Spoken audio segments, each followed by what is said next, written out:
Bonjour à toi et bienvenue dans le podcast Les Sentiers du Possible. Je suis Alexandra Ridou, coach certifiée et fondatrice de Randose, pour t'accompagner à cheminer vers une vie pleine de sens et d'impact. Chaque lundi, je te partage mes réflexions et outils pour t'aider à atteindre les sommets de ton épanouissement. Et les mercredis, je te laisse découvrir une interview inspirante d'invités qui vivent la vie qui leur correspond vraiment. Ah, et j'ai oublié, je t'invite à écouter chaque épisode en marchant. Les neurosciences l'ont démontré, marcher te permet de prendre plus de recul, de développer ta créativité et ainsi prendre les meilleures décisions pour vivre la vie qui te fait vibrer. Hello! Aujourd'hui, je vais vous parler d'un sujet que je n'ai jamais abordé sur le podcast et pourtant qui est à l'origine de Randose, la société que j'ai créée. Randose, à l'origine, c'était quoi? C'était vraiment une méthode pour oser vivre la vie qui vous correspond vraiment, basée sur une certitude. La marche est un puissant outil pour oser. Donc rendre comme randonner et ose comme oser. Pas besoin de vous la détailler celle-là. Qu'est-ce qui fait d'ailleurs au passage que j'en parle plus trop de cette méthode Randose dans cette étape pour oser créer et vivre la vie qui te correspond vraiment? C'est que au fil de l'eau, je me suis rendu compte que j'avais quand même cette partie stratégie business que je kiffais à 100% et je voulais pas du tout faire que du, entre guillemets, coaching de vie, développement personnel, et que ce podcast, c'est pour moi, par contre, ma manière de faire des thématiques plus larges, plus dev perso que le business, et c'est comme ça que j'ai trouvé mon juste équilibre. Donc c'est aussi pour vous dire, ceux qui sont à leur compte, ce pourquoi vous vous lancez à la base, ça peut changer, ça peut varier. Vous pouvez changer vos visions, changer vos manières de faire. Vous pouvez aussi aimer plusieurs choses et comme moi, avoir une activité principale pour une cible et un podcast pour le fun pour une autre. Bref, everything is possible, comme on dit. Et laissez-moi justement vous partager cette méthode en 7 étapes pour oser vivre les choses telles que vous avez envie de les vivre. Oser être vous-même, oser créer la vie qui vous correspond. Bref, oser, oser, oser. Ces 7 étapes, elles vont être sur l'acronyme Randose. Donc la première étape, c'est le R de Randose qui va être tout simplement retrouver le silence intérieur. Avant d'oser quoi que ce soit, il faut que vous arriviez à vous entendre. Donc ça veut dire quoi? Ça veut dire couper le bruit du monde, couper les comparaisons, les injonctions, les fois où vous scrollez sans fin, les fameux tu devrais. Offrez-vous un vrai silence. Celui où vous n'avez plus rien à prouver, celui où vous pouvez redevenir pleinement vous-même et surtout celui où vous pouvez vous libérer du stress. Tant que vous voulez oser passer à l'action d'une énergie de stress, vous allez, entre guillemets, galérer. Vraiment, donc l'objectif de cette étape, ça va être quoi? Ça va être de vous extraire de votre vacarme mental pour vous reconnecter à votre boussole intérieure. Et là, pour cette étape, comment on va faire? Eh bien, tout simplement, on va aller marcher et on va aller réfléchir sur 2 questions. La première qui va être, qu'est-ce que vous entendez quand vous arrêtez de courir? Là, si vous vous posez, qu'est-ce que vous dit votre corps? Qu'est-ce que vous dit votre cœur? Qu'est-ce que vous dit votre mental? Qu'est-ce qui vient? Et deuxième question, qu'est-ce que vous continuez de tolérer alors que ça vous étouffe? L'idée est vraiment de commencer à réfléchir sur qu'est-ce que je ne veux plus. Ça, du coup, c'est la première étape. Pour information, dans chaque étape, je vais vous partager du coup des questions à se poser. Soit vous avez un papier et crayon et vous écrivez au fil de l'eau, soit pour rappel, vous pouvez retrouver toutes les notes du podcast sur la plateforme du podcast. Le lien est en descriptif de l'épisode pour télécharger la plateforme du podcast et du coup, ça vous évite de prendre des notes et vous pouvez facilement retrouver tout ça. Deuxième étape, le A pour ancrer vos valeurs et votre identité. Pour oser être vous, on est d'accord, il faut déjà que vous sachiez ce que vous, ça veut dire. Donc là, l'idée, ça va être vraiment de redescendre dans ce qui compte vraiment pour vous, ce qui vous donne de l'émotion, ce qui vous met en colère, et essayer vraiment d'identifier toutes ces valeurs ultra importantes qui pour vous, pour arrêter d'essayer de faire bien, mais plutôt chercher ce qui vous fera sentir vivante ou vivant.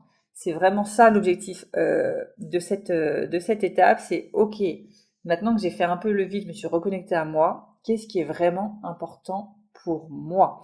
Qu'est-ce qui me fait kiffer? Qu'est-ce qui me fait vibrer? Qui suis-je réellement? Si j'enlève toutes ces peurs, il y a qui au fond? Si j'enlève là toutes les couches de nous, il y a qui au fond? Et il y a une citation que j'aime bien, c'est on peut soit plaire aux autres, soit être soi, mais pas les deux. Cette étape, c'est exactement ça l'objectif, c'est de trouver qui vous êtes. pas celle ou celui que vous voulez être pour plaire aux autres, mais celui que vous êtes vraiment au fond de vous. L'objectif, ça va être du coup de nommer ce qui est non négociable et ce qui va vous guider dans toute votre vie. Et donc là, encore une fois, qu'est-ce qu'on va faire? On va aller marcher et en marchant, vous allez pouvoir vous poser ces questions. Qu'est-ce qui en moi ne bougera jamais? Quels sont mes non négociables? Et deuxième question, dans quoi je me sens à ma place entière sans effort? Ces fameux moments de flow où vous kiffez, il peut être 23 heures, vous kiffez faire cette tâche, vous kiffez, je sais pas moi, vous kiffez partager des choses sur tel sujet. Je vous demande de faire une conférence, à 23 heures, vous pouvez parler pendant des heures sur quel sujet? C'est toutes ces questions-là qui sont à vous poser pour vraiment prendre conscience de, un, que vous kiffez, et deux, ce qui est vraiment important pour vous. On arrive ensuite à la troisième étape, le N, nettoyer les peurs et les masques. C'est quoi? Tout simplement, vous ne pouvez pas rayonner quand vous avez 36 couches d'oignons par-dessus votre cœur. Donc ça va être arrêter de prétendre, regardez vos peurs en face, la peur d'être jugé, la peur d'être rejeté, d'être trop, d'être pas assez, et reconnaissez à quel point vous vous êtes souvent travesti pour rester aimé, parce que vous aviez peur du regard de l'autre. C'est douloureux de regarder ce à côté de quoi on passe à cause de nos peurs, mais c'est vraiment nécessaire. Vous avez besoin de vous libérer toutes ces couches de protection que vous mettez et qui vous empêchent d'avancer. Là-dessus, j'ai fait pas mal d'épisodes de podcast sur les peurs. Je vous invite à regarder les épisodes précédents pour mieux gérer vos peurs. Vous tapez peur en mots-clés et vous retrouverez assez facilement les épisodes précédents. Donc je vais pas rentrer plus en détail dessus, mais encore une fois, pour cette étape, on va aller marcher. Et pendant cette marche, vous allez aller vous questionner sur qu'est-ce que je ne fais pas par peur du regard des autres. Et autre question très importante à vous poser, vous avez peur du coup parce que vous avez en tête un pire scénario. Nommez ce pire scénario, qu'est-ce qui pourrait se passer de pire, et réfléchissez, si ce pire scénario arrivait, qu'est-ce que vous y gagnerez? Oui, pour le moment, vous allez voir que des inconvénients à ce que ce pire scénario se réalise, mais si vraiment il se réalise, essayez de réfléchir et voir l'autre face de la pièce, quels seraient les bénéfices. Voilà, ça c'est là, je sais plus, je crois que je suis à la troisième ou quatrième étape. La troisième étape pour vraiment balayer les peurs. C'est ce qui va faire, du coup, vous allez pouvoir arriver sur la quatrième étape, le D, déclarer votre engagement envers vous-même. À partir de là, vous êtes prêt à avancer. Donc là, on arrête de s'excuser d'exister, on arrête de suivre les il faut, de faire contre les autres, mais on fait vraiment avec toi, et vous allez dire, allez, à partir d'aujourd'hui, je m'engage, je ne me trahis plus, je suis pleinement moi-même en toutes circonstances, et je passe à l'action pour créer la vie qui me correspond. L'objectif, du coup, tout simplement, vous choisir pleinement, même si c'est inconfortable. Vous allez avoir commencé, vous allez avoir balayé certaines peurs juste avant, n'empêche que le changement, c'est toujours inconfortable. Il y a certaines peurs qui resteront toujours là. L'objectif, c'est de les diminuer et d'avancer avec. Donc là, la question que je vous invite à poser en marchant, c'est qu'est-ce que vous choisissez de ne plus jamais abandonner en vous? Quel est l'engagement que vous voulez vous donner à partir d'aujourd'hui? Et à partir de cet engagement, vous allez pouvoir aller à la cinquième étape, orienter votre cap. Maintenant que vous avez retrouvé un peu votre boussole intérieure, vous allez pouvoir avancer. Donc on arrête d'attendre qu'il y ait une validation d'extérieur pour bouger, on arrête d'attendre qu'il y ait un alignement des planètes pour bouger. On va directement poser une intention claire de la direction où vous voulez aller.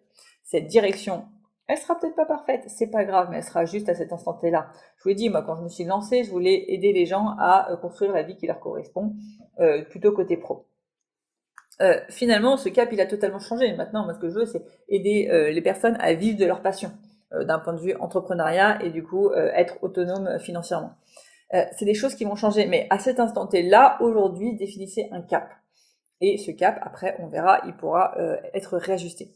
Sur ce cap, vous allez choisir votre rythme, votre terrain, votre horizon. Ça veut dire quoi? L'objectif, ça va être de clarifier votre vision, à quel horizon, et attention, pour rappel, on surestime ce qu'on peut faire en un an, on sous-estime ce qu'on peut faire en 10 ans. Donc, tout ce que vous voulez faire en un an, ne le mettez pas trop proche, ça va vous faire paniquer. Mettez-le plus loin, sur 3, 5, 10 ans, vous avez largement le temps devant vous pour réaliser vos objectifs. Donc, si ça vous fait flipper, éloignez l'objectif en termes de temps. Et du coup, vous allez pouvoir commencer à mettre du concret sur ce que vous voulez atteindre comme objectif. Et donc là, encore une fois, pour faire cette étape, qu'est-ce qu'on va faire? Je vous laisse deviner. On va aller marcher. Quelle surprise! Et là, vous allez pouvoir vous poser 2 questions en marchant. Première question, vers quoi vous avez vraiment envie d'avancer aujourd'hui? Et deuxième question, si vous n'avez plus peur de vous tromper, où est-ce que vous iriez? Là, on est vraiment dans du concret. L'étape juste avant, quand on s'engageait, on était plus sur de l'être. Qui je suis, qui je veux être, l'engagement que je veux porter envers moi-même. Le haut, on est plus sur du faire. Vraiment, d'un point de vue objectif, c'est quoi ma vision, où est-ce que je veux aller concrètement. Ensuite, le S, la 6e étape, ça va être synchroniser vos pas avec ceux qui vous élèvent. Pour moi, on ne peut pas atteindre ces objectifs si on a un entourage qui ne nous soutient pas, si on n'a pas un entourage à la hauteur de nos objectifs. Être soi, ça ne veut pas dire marcher seul. Non, non, non, pas du tout. Oui, vous allez vous enlever le regard des autres. Oui, vous allez arrêter tous les « il faut ». Mais trouvez des gens qui veulent aller là où vous voulez aller ou des gens qui y sont déjà. Et ça passe par quoi?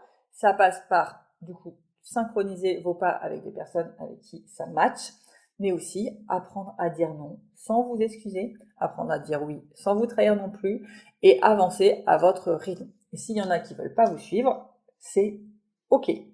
Okay, tout le monde n'est pas obligé de vous suivre dans votre délire de vouloir construire la vie qui vous correspond. Il y en a qui sont pas prêts. C'est OK. Un jour, ils seront prêts. Vous pouvez soit les laisser sur le bord du chemin, soit essayer de les emmener avec vous. Mais dans tous les cas, si vous avez un entourage qui aujourd'hui vous bassine que des « mais c'est impossible, mais tu n'y arriveras pas, mais j'y crois pas à ton truc, etc. » forcément, ça va être dur d'aller avancer. Donc vraiment, votre entourage est primordial. L'objectif de cette étape, ça va être de vraiment créer des relations, des collaborations qui vont vous nourrir et poser vos limites avec ceux qui vous tirent vers le bas. Et donc, tout simplement, comme à chaque fois, pour faire le point sur ces relations, on va aller marcher.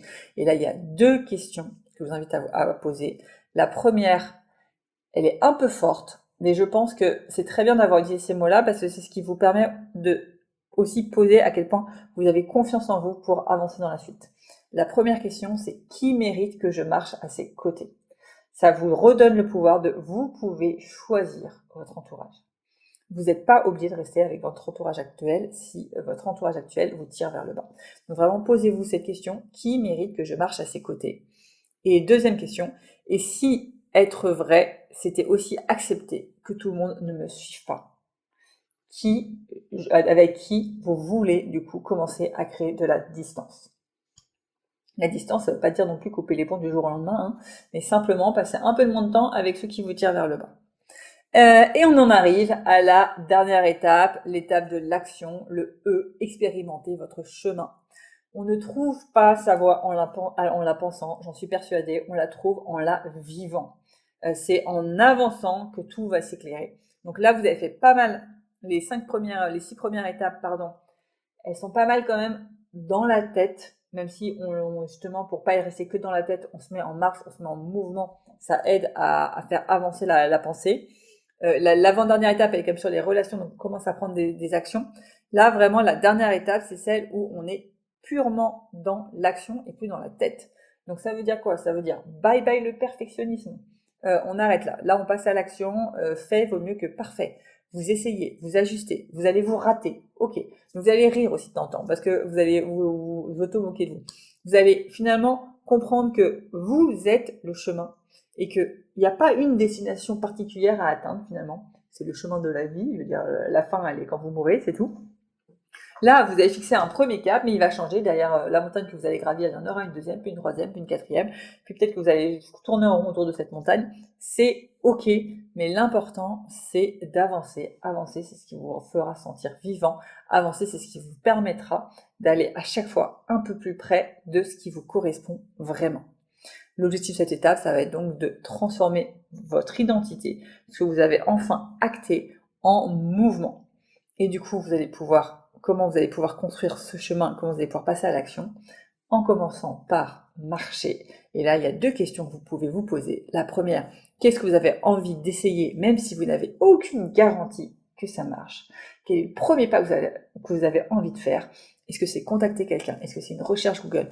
Est-ce que c'est j'en sais rien moi, aller faire tester un nouveau métier? Est-ce que c'est avoir cette discussion douloureuse que vous n'osez pas avoir? Est-ce que c'est simplement faire un peu de gratitude chaque jour pour augmenter votre confiance en vous? Bref, qu'est-ce que vous avez envie d'essayer de faire, même si vous n'avez aucune garantie que ça marche?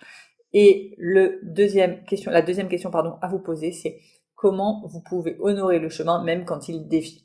Ça, c'est la partie, on va dire, gratitude, où oui, votre chemin, il va pas être tout linéaire. Vous allez vous casser la gueule de l'expression plusieurs fois. Vous allez faire des retours en arrière. Vous allez avoir des moments où vous pensiez, ah, ça sera génial le jour où j'atteindrai telle montagne. Et spoiler alert, ça ne va pas être génial comme vous le pensez. Parce que vous avez trop fantasmé le haut de la montagne. Donc c'est aussi poser des actions sur, ok, comment là je peux honorer, avoir de la gratitude déjà pour là où j'en suis aujourd'hui, parce que même si je suis pas en haut de la montagne, même si je me rends compte que c'est pas aussi bien que ce que j'aimerais, j'ai avancé. Et là, je suis pleinement moi-même. Et déjà, rien que le fait de dire, j'ai aucun regret, parce qu'aujourd'hui, chaque jour, je suis pleinement moi-même, chaque jour, euh, je suis authentique, je ne changerai rien à chaque journée, c'est déjà un super point positif quand même. Je pense qu'il y en a beaucoup qui rêvent tout simplement de dire oh, si chaque jour je pouvais me dire j'ai aucun regret, j'ai fait tout ce que je voulais et j'ai kiffé ma journée, ça serait génial. Voilà, c'était la dernière étape, le E, expérimenter votre chemin. On a donc fait les 7 étapes, je vous les répète très vite. Le R pour retrouver le silence intérieur, le A pour ancrer votre valeur, votre identité, le N pour nettoyer vos peurs et les masques que vous vous mettez, le D pour déclarer votre engagement envers vous-même à être pleinement vous-même, le O pour orienter votre cap, le S pour synchroniser vos pas avec ceux qui vous élèvent et le E pour expérimenter votre chemin. Voilà, pour moi, c'est vraiment les 7 étapes par lesquelles vous devez passer si aujourd'hui vous vous dites, ok, j'ai un réajustement à faire, je suis pas pleinement moi-même, j'ai envie d'être encore plus moi-même dans ma vie de tous les jours, passez par ces 7 étapes. Et il y a certaines étapes qui peuvent aller très vite, suivant là où vous en êtes déjà dans votre chemin personnel. Les trois premières étapes, elles sont peut-être déjà acquises, vous n'avez pas besoin de revenir dessus. Peut-être que votre chemin, il est aujourd'hui au niveau O, orientez votre cap. Où est-ce que je veux aller? Vers quoi j'ai envie d'avancer aujourd'hui? Peut-être qu'il est au niveau de vos relations, au niveau du S, ou peut-être que vous êtes au niveau du E. Parce que quand vous avez fait normalement les étapes, les 6 premières étapes, une bonne fois pour toutes, vous n'avez pas besoin de les faire tous les jours. Oui, vous avez besoin de les ajuster, je pense, peut-être tous les 6 mois. Parce qu'on se ment, hein, qu'on se le dise, on évolue. Il y a des moments où on dit ouais, moi l'argent ça m'intéresse pas, je veux surtout pas entendre parler d'argent. Et puis 6 mois après, on a envie de changer, on dit ouais non en fait mon identité, elle a envie d'aimer l'argent aujourd'hui. Donc on change. Donc votre identité va changer. Donc il y a des moments c'est important de faire juste un petit check sur les étapes précédentes. Ok, est-ce que je suis toujours alignée ou pas? Ouais, ok, top, hop, je continue d'expérimenter sur mon chemin. Donc voilà, donc c'est vraiment à utiliser comme vous le sentez, tout le monde n'en est pas à la même étape. Et je sais que j'ai quand même beaucoup de coachs et thérapeutes qui écoutent ce podcast. Ce process, vous pouvez aussi le faire pour votre identité d'entrepreneur. Vous reprenez les mêmes étapes et vous posez vraiment sur quel entrepreneur je veux être aujourd'hui. Et essayer du coup d'arrêter d'avoir un masque. Moi je le vois beaucoup sur les réseaux sociaux, ce truc de pas oser être pleinement soi-même, parce que diront les autres? Les autres vont prendre pour une perchée. Les autres vont dire que ça y est, je suis passé du côté des gourous. Osez être pleinement vous-même, c'est ce qui vous permettra de développer votre activité puissance 10 000. Arrêtez de faire des choses qui ne vous correspondent pas, posez vos limites, entourez-vous de personnes qui vous correspondent et expérimentez votre chemin vers toujours plus de ce qui vous correspond. Voilà, ça c'était la petite parenthèse pour ceux qui sont à leur compte. Vraiment, ce chemin, il marche aussi pour l'entrepreneuriat, même si c'est pas la méthode que je prône moi aujourd'hui la plus pour développer votre activité. Vous le connaissez, c'est la méthode des 2P3C. Mais cette méthode marche aussi très bien. C'est juste que là, par contre, on met totalement de côté la partie stratégique pour développer une entreprise dans cette méthode-là. Donc c'est très bien la méthode en cette étape de randose là pour votre identité d'entrepreneur, mais par contre, ça n'inclut pas du tout la partie stratégique qui a un minimum à avoir. Donc c'est pour ça que je vous envoie aussi vers la méthode des 2P3C.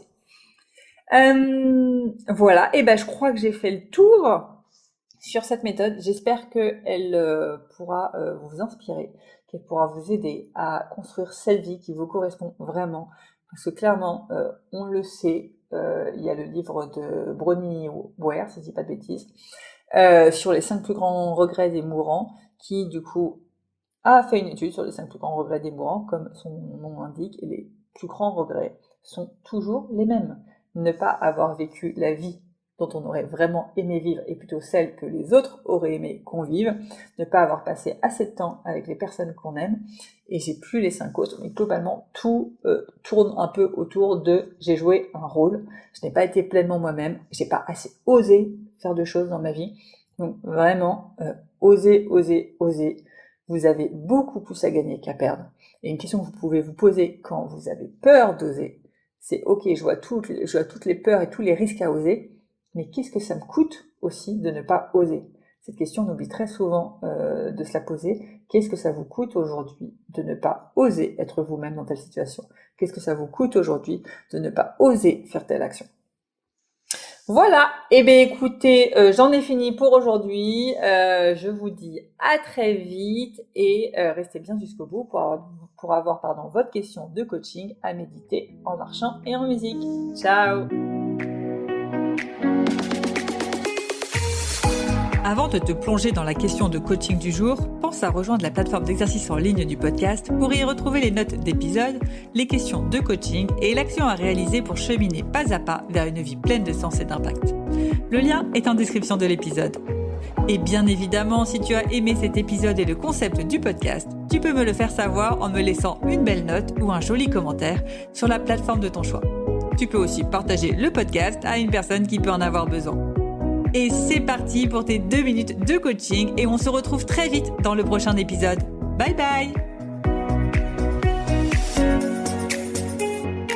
Et c'est parti pour ta question de coaching à méditer en marchant et en musique. Et aujourd'hui, je te pose cette question. Que peux-tu faire pour continuer d'avancer sur ce chemin d'oser un peu plus chaque jour pour te rapprocher de ta vie rêvée?